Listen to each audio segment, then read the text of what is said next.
खुशामदीद, स्वागत and welcome to Suhana Safar with Anu Kapoor. सिर्फ 92.7 big FM पर स्वागत है आप सबका।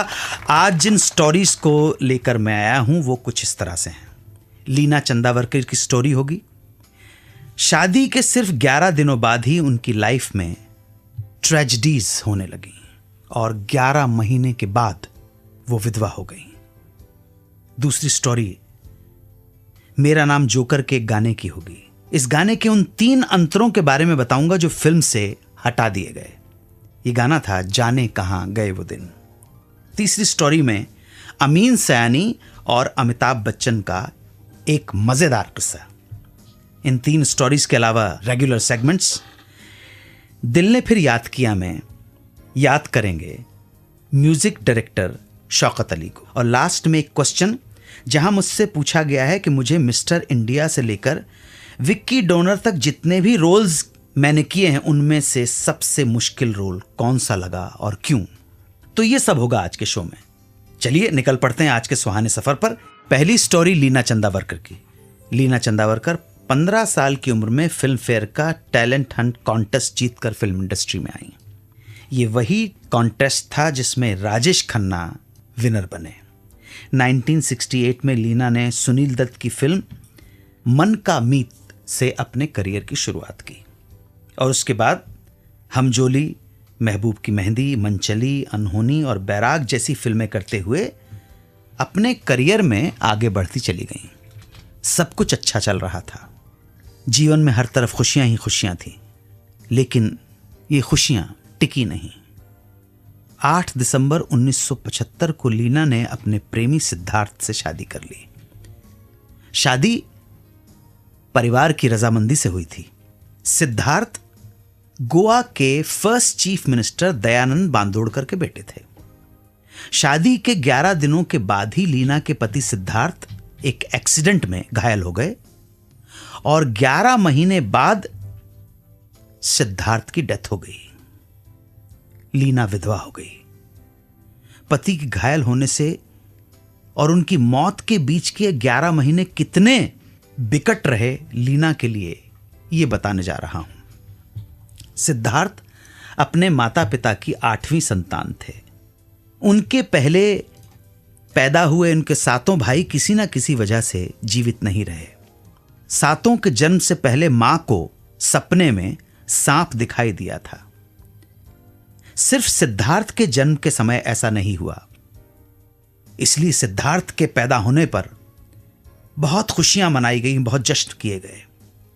लेकिन सिद्धार्थ की शादी से 6 महीने पहले एक बार फिर सिद्धार्थ की मां को सपने में सांप दिखा। मां को एक बार फिर अनहोनी की आशंका तो हुई, मगर उन्होंने अपने मन को समझाते हुए यह सोचना शुरू कर दिया कि इस बार वो नहीं होगा जो पहले 7 बार हो चुका है। मगर अफसोस, शादी के 11वें दिन जब 18 दिसंबर को लीना और उनके पति अपने हनीमून के लिए जाने वाले थे, तभी एक हादसे में सिद्धार्थ को गोली लग गई और वो हो गए बुरी तरह से घायल।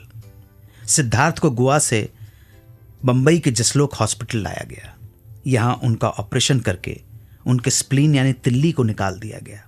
अस्पताल में लीना ने गंभीर रूप से घायल अपने पति की दिन रात सेवा की। लेकिन कहते हैं ना कि जितने मुंह उतनी बातें हैं। सिद्धार्थ के फैमिली मेंबर्स को, रिश्तेदारों को यह लगने लगा कि इस हादसे की वजह लीना है, लीना का मांगलिक होना है। उससे शादी करने के सिर्फ 11 दिन बाद ही सिद्धार्थ के साथ यह सब हुआ। एक तरफ पति जिंदगी और मौत से जूझ रहा था और दूसरी तरफ लोगों ने लीना का जीना हराम कर रखा था। जो भी आता उसे अभागन, अशुभ बताकर चला जाता। इतने कठिन वक्त में इस तरह के मेंटल टॉर्चर से गुजरना लीना के लिए बहुत मुश्किल था। एक दिन इन बातों से परेशान होकर लीना ने अपनी सास से कहा कि मां, जैसे ही सिद्धार्थ ठीक हो जाए आप उनकी शादी कहीं और करवा दीजिए। मैं सिद्धार्थ के लिए शुभ नहीं हूं। लीना के मुंह से यह बात सुनकर सिद्धार्थ की मां ने कहा, बेटा, मैं तो सिद्धार्थ से पहले भी 7 बेटे खो चुकी हूं। उसके लिए अगर मैं जिम्मेदार हूं तो मुझे तो मर जाना चाहिए। यहां कोई किसी के लिए जिम्मेदार नहीं होता, सब अपना अपना भाग्य लिखवा कर लाते हैं। लोगों की बातों पर ध्यान मत दो, बस सिद्धार्थ को देखो।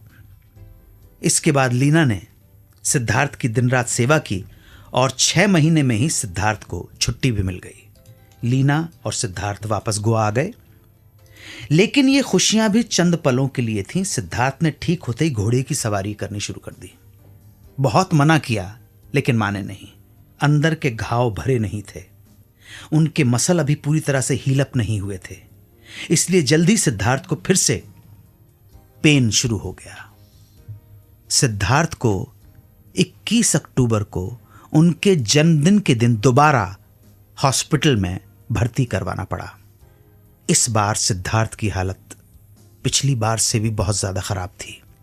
इंटरनल ब्लीडिंग इतनी ज्यादा हो गई थी कि सिद्धार्थ की जान को खतरा होने लगा। डॉक्टर्स उन्हें एक नली लगाकर फीड करवाया करते थे। नली की वजह से सिद्धार्थ कुछ बोल नहीं पाते, सिर्फ लिखकर अपने आप को व्यक्त करते थे। हालत रोज बरोज बिगड़ती जा रही थी। डॉक्टर्स ने कह दिया कि सिद्धार्थ के बचने की उम्मीद बहुत कम है। लीना चंदावरकर बताती हैं कि इतनी खराब हालत में भी सिद्धार्थ ने उम्मीद नहीं छोड़ी थी। वो हमेशा पॉजिटिव बातें किया करते थे। जब भी डॉक्टर्स आते वो बड़े खुश होकर उनसे लिखकर बातें किया करते थे, मगर होनी को शायद दोनों की खुशी मंजूर नहीं थी। 7 नवंबर 1976 का दिन सिद्धार्थ ने बड़ी मुश्किल से कागज पर लिखा, आई विल कम बैक, और फिर प्राण छोड़ दिए। शादी के बाद जो खुशियां लीना को मिलना चाहिए थी, उनकी जगह मिली दुख, तकलीफें और पीड़ा। सिर्फ 25 साल की उम्र में लीना विधवा हो गई। ये सब बातें हमें लीना चंदावरकर के इंटरव्यू से पता चली हैं। जाने कहां गए वो दिन, कहते थे तेरी याद में। इस गाने में 2 अंतरे हैं, लेकिन 3 और अंतरे भी इस गाने में थे जिन्हें बाद में हटा दिया गया। उन्हीं 3 डिलीटेड स्टैंजा के बारे में आपको बताऊंगा कुछ ही देर में। आप सुनते रहें सुहाना सफर विद अन्नू कपूर, सिर्फ 92.7 बिग एफएम पर। सुनते रहिए रेडियो का number 1 show Suhana Safar with Annu Kapoor, सिर्फ 92.7 बिग एफएम पर।